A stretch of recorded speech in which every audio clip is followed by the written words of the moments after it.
I'm not proud of this, but I did it for the money. I was desperate.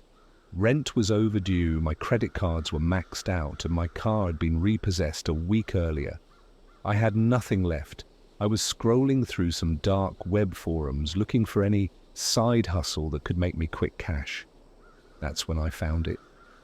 A post titled, $50,000 for one night of hide and seek. No questions, no bullshit. If you're found, you lose. There was a link attached. No description, no details. Just that. I knew better than to click random dark web links, but at that point, I didn't care. If it was a scam, whatever. If it was legit, I could finally pay off my debt and start over. I clicked. The site was bare bones. A black background with white text that read, Hide and Seek, entry fee $500, prize $50,000, survive until dawn, sign up below. I hesitated. An entry fee? It sounded like a scam, but I had heard of underground games like this before, illegal gambling rings, high-stakes survival games for rich freaks who got off on watching people suffer. I checked my crypto wallet. I had just enough left. If this was real, I'd be set for months. If not, well, I was fucked. Either way, I paid. Within minutes, I got an email. Welcome, Player 13. Your game begins tomorrow night. Location attached. No other details. The location was an abandoned factory about an hour outside the city. It was one of those places you see on Urban Explorer YouTube channels. Rusted metal, broken windows, graffiti covering every inch of the walls. The kind of place where people go missing. There were already people there when I arrived. A mix of men and women, about 15 of us in total. Some looked homeless. Some looked like they had money but wanted more. A few looked like they had no idea what the fuck they were doing here. Nobody talked much. The air was thick with tension.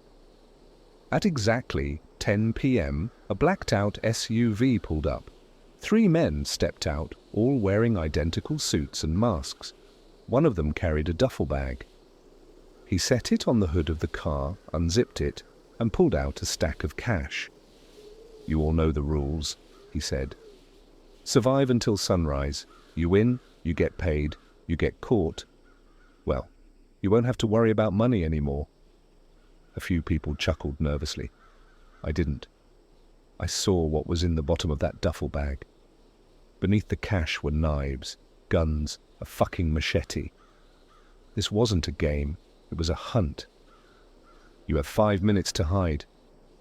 Nobody moved at first. Then, like animals, we scattered. I ran. I didn't look back. The factory was massive. 3 floors, endless hallways, stairwells that led to nowhere. I found a rusted-out locker in the back of what looked like an old break room. It was barely big enough for me to squeeze inside, but it was better than nothing. I forced myself to slow my breathing. Outside, I could hear the others running. Whispers. Footsteps. Doors creaking open. Then a scream. It was cut short, wet, gurgling, like someone drowning on dry land. I clenched my teeth so hard I thought they'd break. More screams followed, some distant, some close, one so close I could hear the sound of a blade tearing through flesh. I stayed put. Minutes passed, hours, it felt like forever. Then, footsteps. Slow, deliberate, heavy, not like the others. Something dragged along the ground behind them, a dull scrape against concrete, a weapon. The footsteps stopped right outside my locker. I stopped breathing. Silence. Then metal fingers curled around the edge of the door, a gloved hand, black and red, smeared with something dark. The door creaked open. I was face to face with him, the clown. His costume was filthy, torn in places, soaked in things I didn't want to think about. His face paint was smeared, but the smile was perfect. A jagged red grin stretched too wide, cutting into his cheeks like a Glasgow smile. He held a machete in one hand. In the other, a severed head. I recognized the face, one of the players. His dead eyes locked onto mine. I was dead. I knew it. but the clown didn't move. He just stared. Then, in the quietest voice I've ever heard, he whispered, "Shh." I didn't move. He raised one bloody finger to his lips. I nodded. Then he turned and walked away. I stayed in that locker until dawn. I didn't leave the locker until the sun started peeking through the broken windows. Even then, I waited. My legs were cramped, my back was drenched in sweat, and my mouth was so dry it hurt. But I didn't move. Not until I heard the SUV pull up again. A voice echoed through the factory, the same one from last night. "Game over! Survivors, return to the lot!" I pushed the locker door open slowly. My muscles screamed as I stood up, shaking the stiffness from my limbs. The factory was dead silent. I stepped out cautiously, checking every shadow, every doorway. My heart hammered in my chest. I expected to see bodies, blood, something, but there was nothing. Not until I got to the lot. Only 3 of us had made it. A skinny guy in a hoodie, maybe early 20s. A woman in a ripped tank top covered in dirt. And what I'm pretty sure was blood. And me. That was it. The SUV doors opened. The same masked men stepped out, carrying another duffel bag. One of them tossed it on the ground, unzipped it, and pulled out 3 stacks of cash. $50,000 each. The woman snatched her stack first, clutching it like it might disappear. Hoodie guy grabbed his next. I hesitated. I glanced back at the factory. Where were the bodies? I had heard people die, screaming, begging. I had seen that clown holding someone's severed head, but now, nothing. No blood, no corpses, like it had never happened. The masked man shoved the stack into my chest. "Take it and leave." I did. I got in my car and drove. I didn't look back. For the next week, I barely slept. Every time I closed my eyes, I saw that clown's face, that painted-on smile, his voice whispering in my ear. Shh. I kept expecting to wake up with him standing in my room, or see him in my rearview mirror when I was driving, but nothing happened. The money was real. I paid my rent, got my car back, even had some left over to actually eat something other than instant ramen for once. But none of it felt right. The missing bodies, the way the clown had let me go, the fact that nobody, not on the news, not on any missing person sites, was talking about the people who had disappeared that night. I needed answers, so I went looking. I found Hoodie Guy first. His real name was Jacob. I tracked him down through a Reddit thread about underground games, sent him a DM. At first, he ignored me. Then I told him I was player 13. We met up at a shitty McDonald's off the highway. He looked like shit. Eyes sunken in, skin pale. His hands shook when he sipped his Coke. "You shouldn't have contacted me," he said. "You shouldn't even be thinking about this shit." I pushed. Asked him what he remembered. Who he thought was running the game, where the bodies went. He wouldn't answer, just kept shaking his head. Then he leaned in close and whispered, "They're watching." I felt my stomach drop. "Who?" His face went pale. "All of them. The ones who run it. The ones who play, even the ones who lost." I froze. "The ones who lost?" Jacob swallowed hard. His eyes darted past me, scanning the McDonald's like he expected someone to be watching us. Then he pulled out his phone. He opened his photo gallery, scrolled, stopped. Then he turned the screen toward me. It was a picture of his bedroom. Nothing weird at first. Messy bed, clothes on the floor. But in the corner, barely visible in the dark, a figure. Tall. Dressed in filthy, tattered clothing. A painted smile stretching across its face. The clown. Watching him while he slept. I felt sick. My skin crawled. I shoved the phone away. "What the fuck? Why didn't you call the cops?" Jacob laughed, but there was nothing funny about it. You don't get it, man. This isn't some serial killer shit. This is bigger than that. They don't just kill you. They take you. They make you part of the game. I didn't know what to say. My throat felt tight. Then Jacob looked me dead in the eyes and said, "You saw him too, didn't you? The clown. He found you. But he didn't kill you." My blood ran cold. "Why did he let you live?"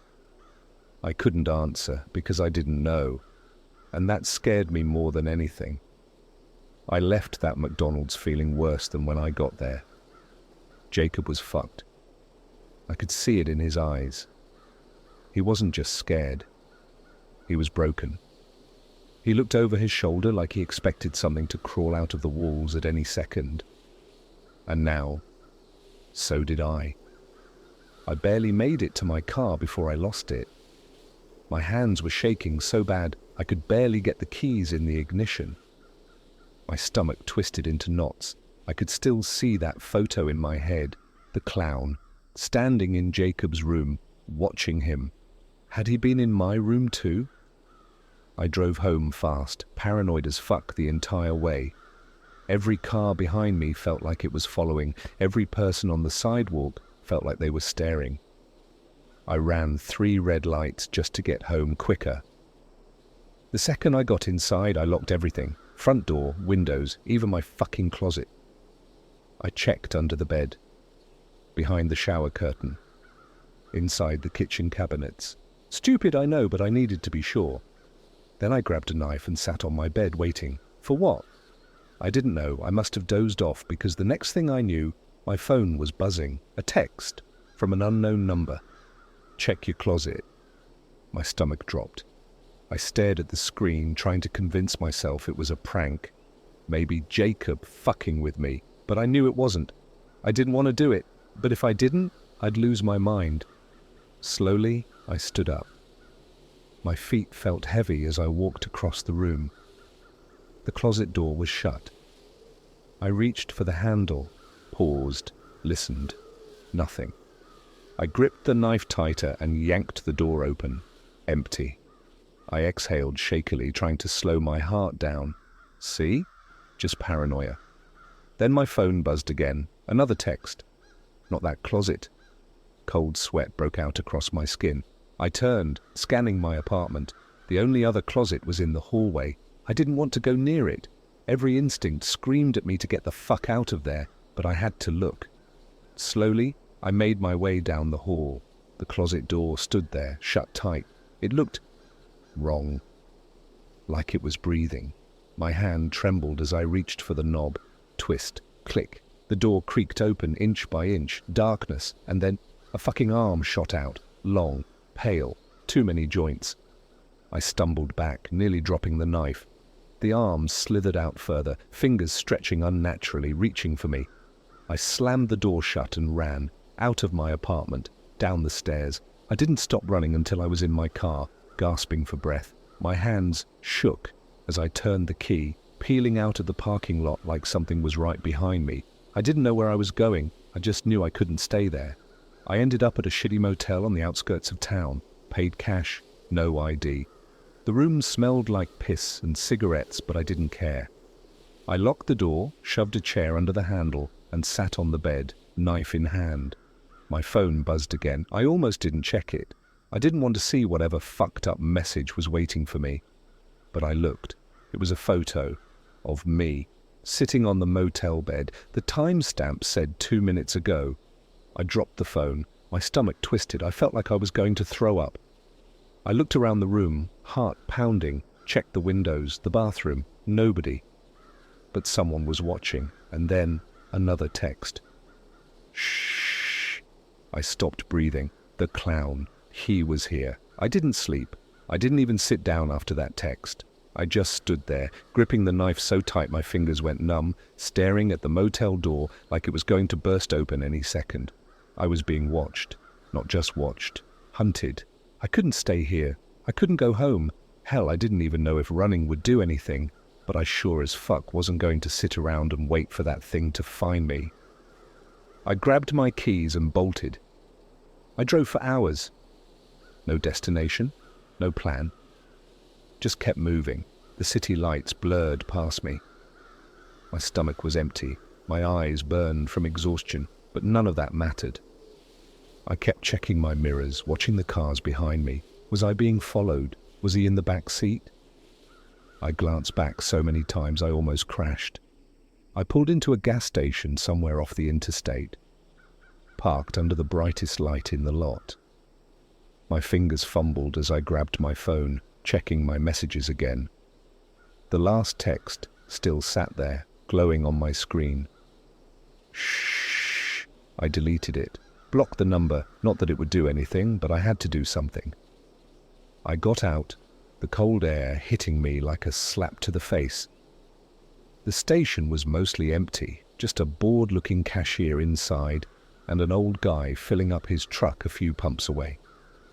I walked in, grabbed an energy drink and a pack of cigarettes even though I don't smoke. My hands were shaking too much to care. The cashier barely looked at me as I paid. I turned to leave. Then I froze. Out by the road, just beyond the reach of the streetlights, a figure, standing still, tall, too tall.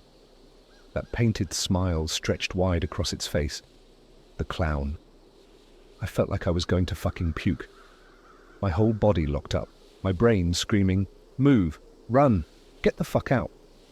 But I couldn't. I just stood there, gripping the plastic bag in my hands like an idiot, watching him watch me. Then, he took a step forward. No hesitation. No rush. Just slow, deliberate movement. A hand raised, a wave, like we were old friends. My stomach dropped.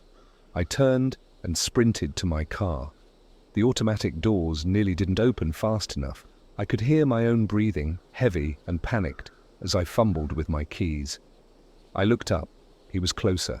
No sound, no footsteps, just closer.